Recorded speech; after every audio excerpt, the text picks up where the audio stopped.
शरद पवारांचा मुख्यमंत्री देवेंद्र फडणवीस यांना फोन। बेताल वक्तव्य करणाऱ्या नेत्यांना आवरा, अशी टीका योग्य नाही।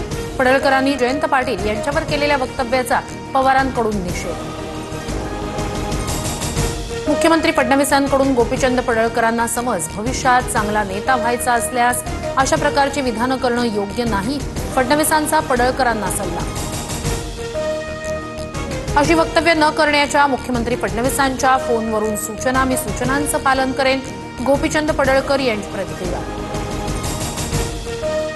आमदार गोपीचंद पडळकर यांच्या वक्तव्याचे सांगली जिल्ह्यात पडसाद। जयंत पाटील समर्थकांचा निषेध मोर्चा। पडळकर नटरंगाची औलाद अशा आशयाचे बॅनर दाखवत जोरदार घोषणाबाजी। जयंत पाटील हा राजाराम बापू पाटील यांची औलाद वाटत नाही, काहीतरी गडबड आहे। गोपीचंद पडळकर यांनी सगळ्याच मर्यादा ओलांडल्या तर जयंत पाटलांकडून पडळकरांच्या वक्तव्यावर प्रतिक्रिया देण्यास नकार।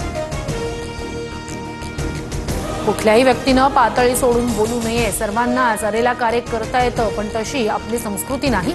बोलताना जपून बोललं पाहिजे। पडळकरांनी जयंत पाटलांवर केलेल्या टीकेनंतर अजित पवारांची प्रतिक्रिया।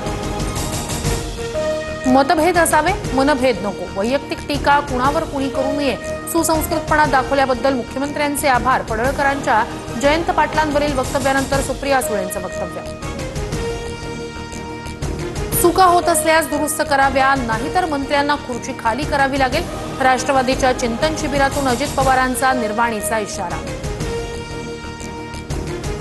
बैठक कुठे आणि किती वेळा झाली, भुजबळांनी पारदर्शकपणे राज्याला माहिती सांगावी। सुप्रिया सुळेंचं भाष्य। अंतर्वालीत पोलिसांवर दगडफेक होण्यापूर्वी झालेल्या बैठकीत पवारांचे आमदार होते, भुजबळांचा दावा।